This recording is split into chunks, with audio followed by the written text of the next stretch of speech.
Evet, herhalde soru şöyle olabilir diye düşünüyorum.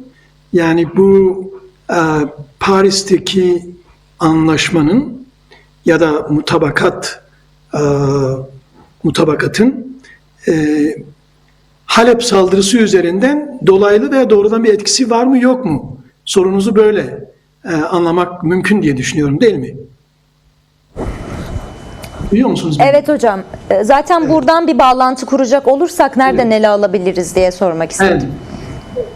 Şimdi bir nasıl diyelim, yani kronolojik açıdan mı bakacağız meseleye? Yani tarihler ya da zamanlama birbirine denk düştüğü için mi?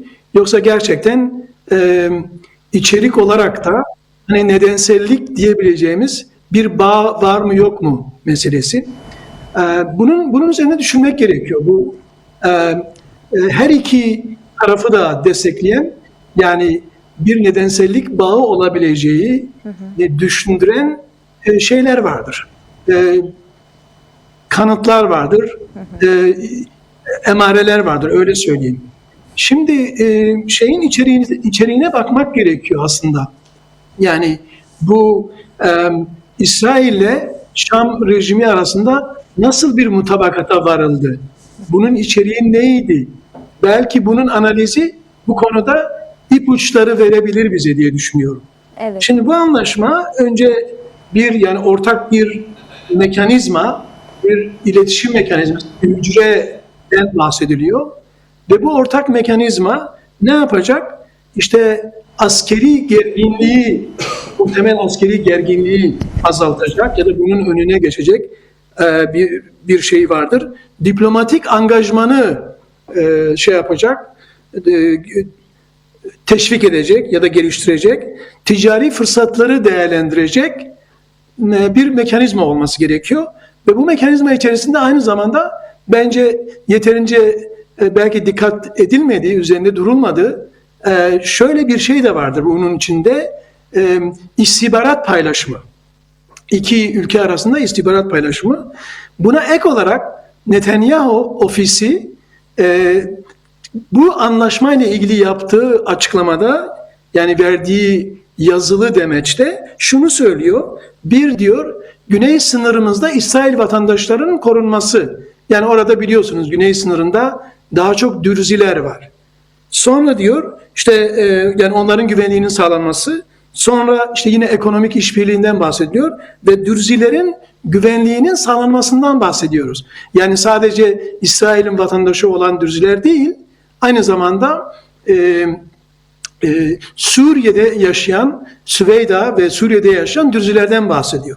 Şimdi bu bir. İkincisi, bu anlaşma İsrail'in Esad rejimin devrilmesinden sonra ele geçirdiği bölgeler, işte Hermon Dağı ve diğer önemli Şam'a çok yakın stratejik yerler, buralardan çekileceğine dair hiçbir ibare içermiyor. Bu şu anlama geliyor: demek ki anlaşma statükoyu, yani mevcut durumu olduğu gibi koruyor. Bir anlamda güvence altına alıyor. Gerçi bununla ilgili diplomatik görüşme yapılması gibi bir ibare kullanılıyor ama anlaşma mevcut statükoyu onaylayan bir anlaşmadır. Yani bir anlamda öyle de diyebiliriz, meşrulaştıran bir anlaşma. Çünkü siz bir mutabakat yapıyorsunuz, bir iletişim hücresi gibi bir şey oluşturuyorsunuz ve bu meseleden bahsetmiyorsunuz. Şimdi böyle baktığında acaba bu söylediklerim arasında Türkiye'yi kendisine tehdit olarak gördüğü hangi noktalar vardır? Bunun üzerine düşünmek gerekiyor. Şimdi şöyle diyelim, yani bu anlaşmanın, tarafların bu anlaşmaya sadık kaldığı varsayımdan hareketle şöyle bir oyun planı düşünelim. Türkiye Suriye'de bir takım askeri faaliyetlerde bulunacak. O zaman burada bu anlaşma Şam rejimini esas da bilgi verme yükümlülüğünü getiriyor. Bunu söyleyebiliriz. Bunu söyleyebiliriz. Neden? Çünkü biliyorsunuz Türkiye ve İsrail birbirlerini düşman devletler gibi görüyorlar. Bu şekilde algılıyorlar. Dolayısıyla eğer böyle bir anlaşma yapıyorsanız üçüncü bir tarafla ve istihbarat paylaşımından bahsediyorsanız o zaman bu istihbarat paylaşımı içerisinde tarafların güvenliğini ilgilendiren bütün istihbaratın dahil olması gerekiyor.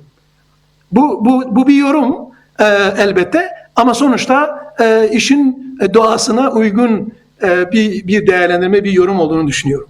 İkincisi yine Türkiye'yi rahatsız etme babında mevcut statükonun olduğu gibi korunması meselesi var. Bu da ikinci önemli mesele. Dolayısıyla buradan duyulan bir rahatsızlığın olduğunu söyleyebiliriz. Buna belki üçüncü olarak artık kamuoyuna iyice mal olan en son Foza Yusuf'un ve yine diğer SDG yetkililerinin, Rojava yönetiminin yetkililerinin yaptığı açıklamalar vardı. Monitörde bunlar yayınlandı. Ne deniliyor? Ayın 4'ünde artık Amerikalı yetkililerin nezaretinde, yani onların da masada olduğu bir zamanda anlaşma yapılmaya yakın bir noktada Dışişleri Bakanı sıfatıyla Esad Şeybani denilen zat içeri giriyor ve Amerikalı yetkililere onları dışarıya davet ediyor, odanın dışına davet ediyor ve diyor ki toplantı bitti. İşte ayın 8'inde, yani 8 Ocak'ta devam edecek. Şimdi bu kamuoyuna, bu şu demektir: müzakerelerin sabote edilmesi, akabete uğraması, yani şey beklenirken, hatta Amerikalı yetkililer de bunu daha sonra söylediler. Tom Barak da bir şekilde buna atıfta bulundu. Herkes aslında orada bir anlaşma metni ya da ortak bir açıklama beklerken birdenbire ne oldu? Bunlar ve aynı gün yine şunu biliyoruz. Hem Türk Dışişleri Bakanı, hem Savunma Bakanı, hem de MİT Başkanı Şam'a seferberlik düzenlediler tabiri caizse ve Şeybani üzerinde çok büyük bir ihtimalle bu anlaşmanın akamete uğratılması ve bunun da tamamen bir psikolojik savaş mantığı ve metoduyla işte SDG bundan sorumludur, Kürtler bundan sorumludur. Bunu da bir saldırının gerekçesi haline dönüştürme durumu söz konusu. Yani dolayısıyla belki ilk etapta sorunuza bu şekilde cevap verebilirim. Başka noktalar varsa onları, sormak istediğiniz başka nokta varsa onları açıklayabiliriz ya da onlar üzerine durabiliriz. Şimdi şöyle, bütün bu gelişmeler şuna işaret ediyor.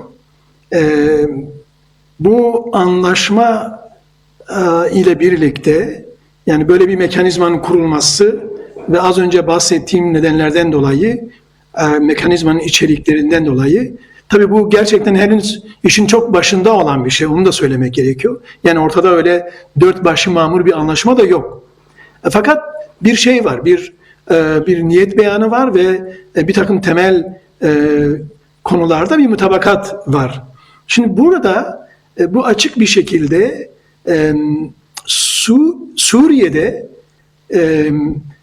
İsrail'in nüfus alanını hem genişletiyor hem de ona meşru bir, deyim yerindeyse meşru bir kılıf sağlıyor bu anlaşma. Çünkü geçici Şam hükümeti bu anlaşmayı imzalıyor ve mevcut statükoyu eleştiriyor. Yani mevcut statükoya dair şöyle diyelim, herhangi bir şey yok. Herhangi bir anlaşmada bildiğimiz kadarıyla, basına yansıdığı kadarıyla herhangi bir referans yok. Dolayısıyla bu şeyi güçlendiren bir faktör.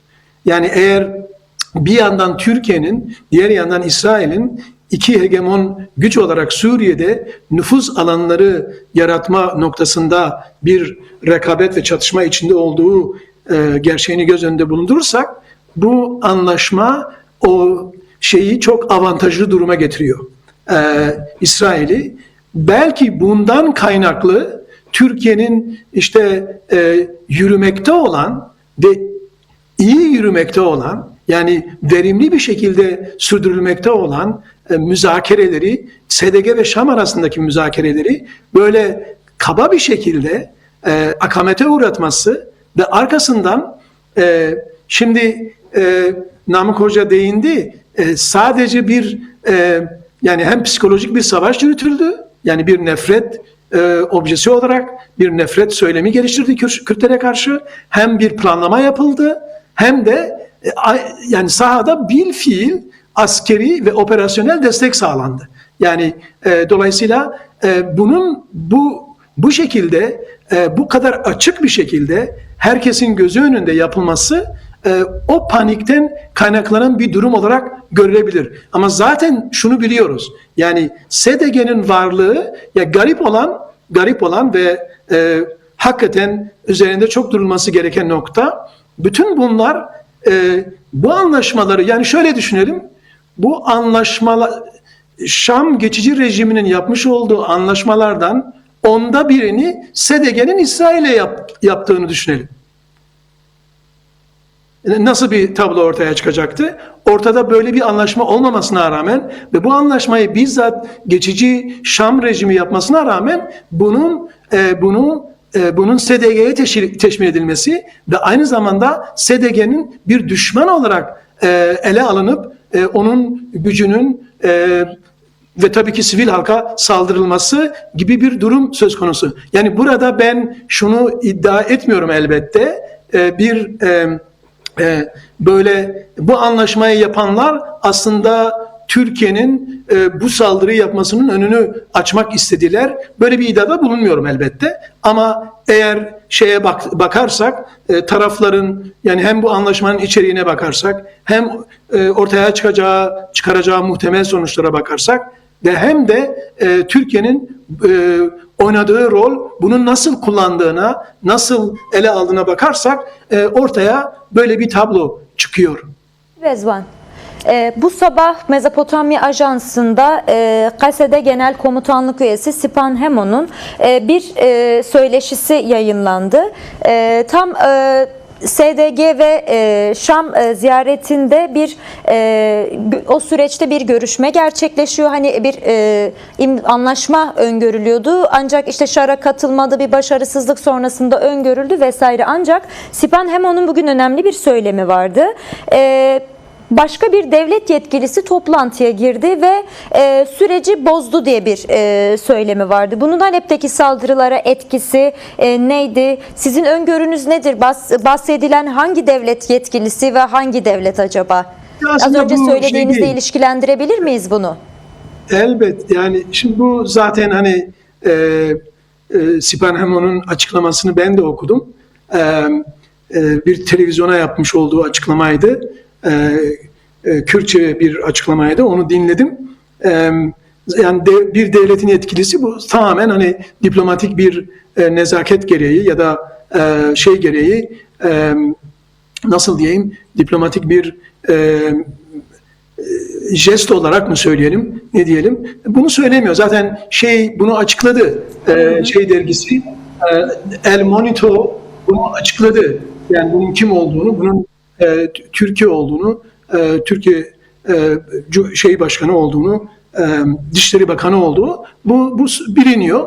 Zaten bu şeylerin yapıldığı, yani görüşme, müzakerelerin yapıldığı gün ve bu anlaşmanın imzalanmasının beklendiği gün, yani SDG ile Şam Geçici Hükümeti arasında işte Türkiye'nin 3 yetkilisinin, önemli yetkilisinin Dışişleri Bakanı, Savunma Bakanı ve aynı zamanda MİT Başkanı'nın orada olması da zaten bunu doğruluyor. Yani bunun hangi ülke olduğu zaten çok biliniyor. Bunlar yazıldı, çizildi. Bu ülke Türkiye'ydi. Bir de belki şuna yeniden vurgu yapmak gerekiyor.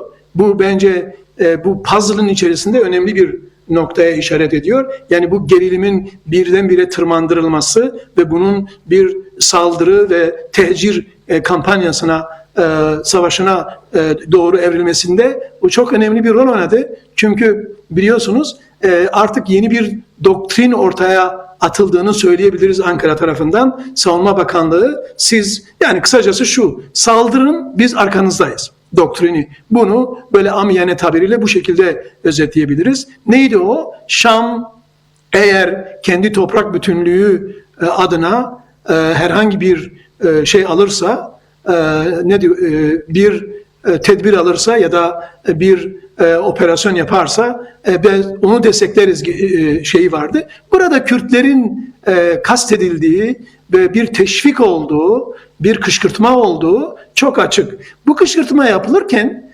enteresan olan nokta bir de bunun siyasi sorumluluğu da Şam hükümetine tabii ki yükleniyor. Yani sadece Türkiye burada destekleyici konumda kalıyor. Hani işte bir yani bizzat işin faili, organizatörü, onu gerçekten hani planlayan bir aktör olarak değil de destekleyici durumda kalıyor. Çünkü onun ortaya çıkaracağı siyasi sonuçlar vardır, toplumsal sonuçlar vardır. Bundan da kendisini çıkarmaya çalışıyor. Şöyle bir şey daha düşünelim. Şöyle bir nokta daha düşünelim. Diyelim ki Şam hükümeti hani öyle bir hayal kuralım. Yarın öbür gün karar veriyor. Çünkü zaten yani toprak bütünlüğünü tehdit ediyor dediğiniz SDG Suriye halklarından oluşan bir yapıdır. Yani böyle bir durum zaten söz konusu değil. Bu toprak bütünlüğünü tehdit eden eğer Suriye'nin mevcut sınırlarını yani uluslararası hukuk tarafından güvence alınan Suriye devletinin mevcut sınırlarını düşündüğümüzde bunu tehdit eden iki ülke var. Birincisi İsrail, ikincisi Türkiye. Bizzat bunu çiğneyen ve sahada şey yapan iki ülke vardır. Dolayısıyla yani diyelim ki Şam hükümeti karar aldı. İsrail benim toprak bütünlüğümü tehdit ediyor. O zaman bakalım Türkiye gerçekten Şam hükümetinin yanında duracak mı? Şimdi koalisyondan kastınız herhalde uluslararası koalisyon yani Evet, IŞİD'e karşı. evet. SDG'nin de bu arada Şam hükümetinin de bir parçası olduğu uluslararası bir koalisyon. Şimdi şunu tekrar vurgulamakta fayda var. Bu 10 Mart anlaşması en azından 3 şeyi birlikte düşünüyor. Yani anayasal statü meselesini, Suriye'nin diğer bileşenlerini ve askeri anlamda yani savunma noktasındaki integrasyonu. Yani bu 8 maddeden oluşuyor bildiğiniz gibi bu mutabakat. Bunun altının doldurulması, bunun pratikte operasyonel hale getirilmesi filan o müzakereler konusu zaten. Bu müzakerelerde başlangıçta bahsettiğim ve 4 Ocak'ta akamete uğratılan çok bilinçli ve planlı bir şekilde Şeybani'nin akamete uğrattığı müzakerelerde hangi konularda anlaşılmıştı ya da artık ilan etmek üzere duruluyordu. Şuydu onlar. 3 tane tümen kurulacak SDG'nin güçleri için. 3 tane de TUGAY kurulacak. Bu TUGAY'lardan bir tanesi kadın TUGAY'ı olacak. Diğeri antiterör TUGAY'ı olacak. Ve bir diğeri de SDG bölgelerinin sınırdan sorumlu olacak ve bunlar tabii Şam'daki yetkililerle koordinasyon halinde olacak. Şimdi bunun önüne geçilmesi ve buna rağmen suçlu olarak SDG'nin gösterilmesi bunun bize anlatması gereken anlattığı çok önemli şeyler vardır. O da şu en başında demek ki 10 Mart anlaşmasının hakkıyla uygulamaya konulmasını Türkiye istemiyor. Bunu nasıl istemiyor? İşte 4 Ocak'ta görüldüğü üzere kendine bağlı yani oraya bir seferberlik yaparak anlaşmanın sonuçlarını engellemesi şeklinde bir de tek yanlı bir şekilde taraf olmadığı bir anlaşmada Türkiye taraf değil o anlaşma. 10 Mart anlaşmasına o anlaşmanın bir maddesini yani integrasyon kavramını öne çıkarak onu bir dayatma aracı, bir tasfiye aracı olarak yorumlamasından kaynaklanan bir problem var. Şimdi burada elbette bu anlaşmanın uluslararası e, gözetim çerçevesinde yapıldığını, yani arabulucu, hatta arabulucu da değil, yani SDG yetkililerinin açıklamalarına bakılırsa bunlar garantör devletler. Yani Amerika en başta, ama Fransa. Tabii bunu ayrıca sormak gerekiyor elbette. Yani benim görebildiğim kadarıyla bu 10 Mart Anlaşması'nda Amerikan rolü sadece basit bir arabuluculuk değil.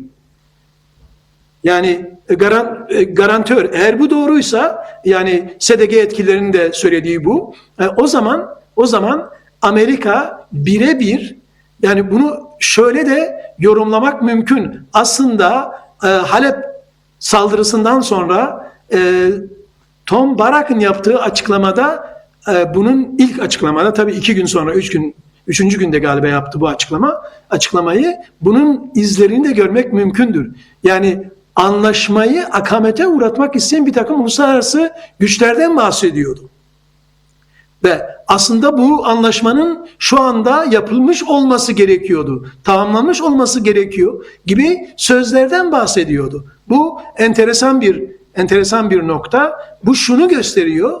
Demek ki bu anlaşma uluslararası garantör güçlerin de öngördüğü şekilde sonuçlanması istenmiyor.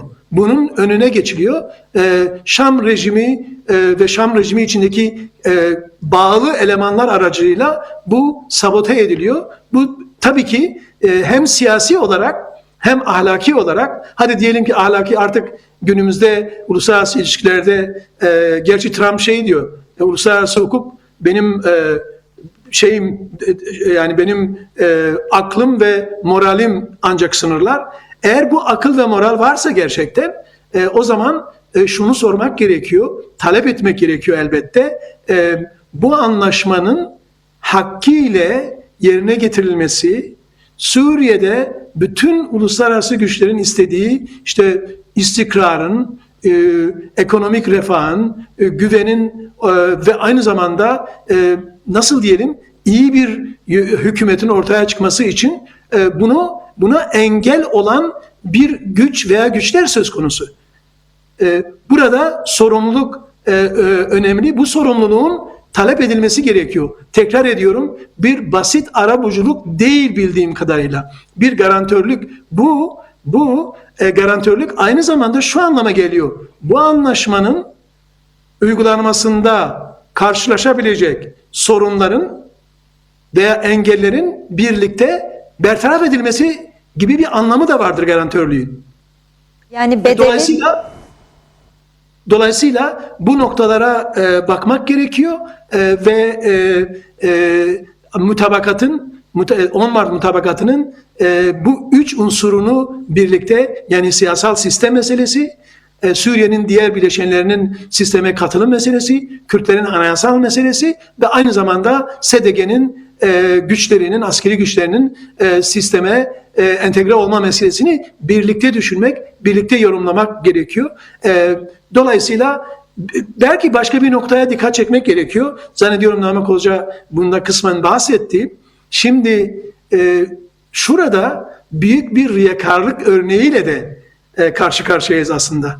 Yani bir yandan fiilen ve cebren, yani kendi diplomatik baskı gücünüzü kullanarak, proxy'lerinizi kullanarak bu anlaşmanın hayata geçmesinin önüne geçiyorsunuz. Diğer yandan da SDG bu anlaşmayı yerine getirmiyor diye bunu savaş sebebi olarak ilan ediyorsunuz. Ya elbette şimdi dikkat ederseniz Amerika bundan kısa bir süre önce ulusal güvenlik stratejisi yayınlandı. Yani Trump doktrini diyebileceğimiz. Ve orada ve daha önce de ısrarla millet inşası ve rejim değişikliğinin Amerika'yı sadece felakete yol açtığını ve bunun artık vazgeçileceğini söyledi. Yani bunu açıkça defalarca hem bu belgede ifade ediliyor hem de değişik açıklamalarda. Bu aslında şu anlama geliyor. yani rejim değişikliğinden çok da vazgeçmediğini en son şeyde gördük. Yani Venezuela'da gördük. Şu anda muhtemelen İran'da göreceğiz önümüzdeki dönemde. Fakat bunu maliyeti en düşük olabilecek şekilde ve diyelim ki işte daha önce bu rejim değişikliği söylemi içerisinde bir millet inşası vardı, yatırımlar vardı, işte retorikte de olsa bir demokratikleşme vardı, demokratik bir anayasanın kurulması, yapılması vardı, bütün bunlar vardı. Şimdi Trump bütün bunları bypass geçiyor ve pratik olarak herhangi bir yükümlülük altına girmeden ya da büyük bir yükümlülük altına girmeden orada kendisiyle uyumlu, bir dediğini iki yapmayan, şu anda Venezuela'da da aynı şey deneniyor, Suriye'de daha önce denendi, böyle bir şey düşünüyor. Dolayısıyla bu Trump'ın yani burada hani çok uzun vadeli işte bir tür bir örnek olay üzerinden cihadistleri entegre edelim ve onları uzun vadede şey yapalım, ne diyorlar, ehlileştirelim. Trump'ın böyle çok uzun vade projeksiyonları olduğunu düşünmek için çok fazla sebep yok gerçekten. Ama belki olabilir. Ama diyebileceğimiz nokta şu. Yani onun için esas olan kendisiyle uyumlu, bir dediğini iki yapmayacak aktörleri bulmak. Bu İran'da bile bu şekilde gelişebilir bir ihtimal olarak söylüyorum tabii. Dolayısıyla evet böyle bir tarafı var. İkinci nokta, bir de belki şunu vurgulamak gerekiyor. Tekrar vurgulamak gerekiyor. Halepçe saldırısının da Halep saldırısının da ortaya koyduğu gibi bir kez daha Türkiye'nin, SDG'nin ve Kürtlerin onlarla anlaşmak, diyalog içine girmek, müzakere içinde olmak, sorunları müzakere yoluyla, siyasi ve diplomatik yollarla çözmek yerine savaşa, baskıya, askeri metotlara başvurmasının yıkımdan başka bir sonuç üretmeyecek. Ve bu aslında SDG'nin ortaya koyduğu modelin, hani şunu iddia edecek değilim, yeryüzü cenneti gibi bir modelden bahsetmiyoruz. Ama Suriye şartlarında en gerçekçi, en uygulanabilir, pratik olarak ve Suriye'nin tarihsel sosyolojisiyle gerçekten uyum halinde olan, aynı zamanda istikrarı ve güveni sağlayabilecek bir model olduğunu görebiliriz. Bence gelişmeler her geçen gün bu modelin daha atraktif hale getiriyorlar deyim yerindeyse. Daha çekici, daha enteresan bir model üzerinde düşünülmesi gereken bir model haline getiriyor. Bundan da kaynaklanan bir rahatsızlığın olduğunu düşünüyorum ben. Bir anda bütün öyle anlaşılıyor ki taraflar bu rejimin sürdürülemezliği üzerinden hesap yapıyorlar. Bugün İsrail basınından baktım, değişik ülkelerin basınına. Mesela hükümetin şöyle bir beklenti içinde olduğu söyleniyor. Çok enteresan bir ifade. Bir rejimin değişmesinden ziyade bir deprem etkisi yaratabilecek bir gelişme buna hazırlanılıyor diye bir ibare vardır. Yine ama bu rejimin hani şöyle bir söz var İran'a dair, 2000 yıllık tarihinde hiçbir savaşı kazanmadı ama hiçbir diplomatik masadan da başarısız kalkmadı filan diye bir söz vardır. Bu rejimin bir son kurtuluş reçetesi olarak şeyi deneyebileceği belliydi. Bunu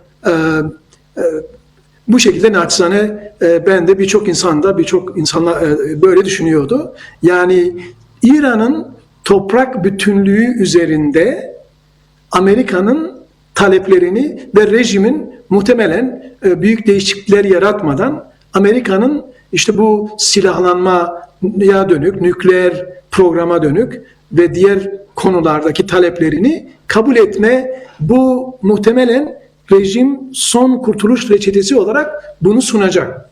Şimdi soru şu. Amerika